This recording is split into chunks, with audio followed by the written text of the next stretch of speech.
शहराच्या ठळक बातम्या फक्त सोलापूर रणनीती न्यूजवर।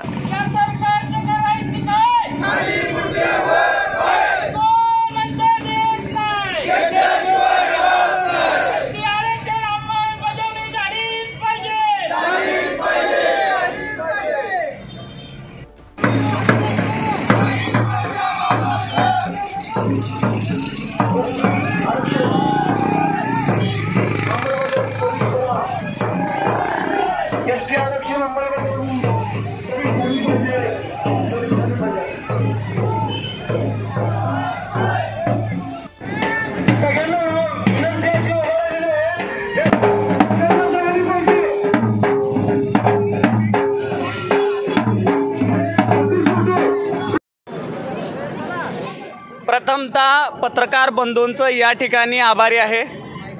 खरं तर गेली 60 वर्ष धनगर समाजाला फसवण्याचं काम हे महाविकास आघाडी आणि महायुती या दोघांनी पण केलेली आहे।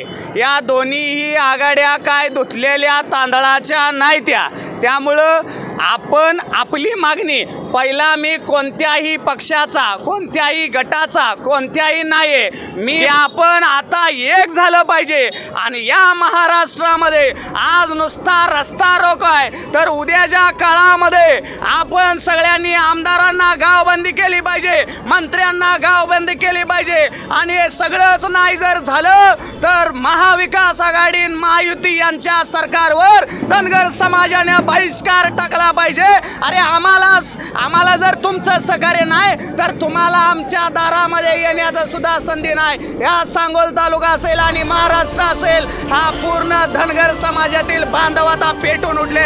त्यामुळे एकनाथजी शिंदे साहेब, देवेंद्रजी फडणवीस साहेब आणि आतापर्यंत फसवण्यात आलेले शरदचंद्रजी पवार साहेब आणि सगळेच नेते हे प्रस्थापित आहेत आणि भ्रष्टाचारी आहेत। त्यामुळं धनगर समाजाला न्याय द्या आणि त्वरित एसटीचं आरक्षण द्या, ही सगळ्या समाजाची मागणी आहे।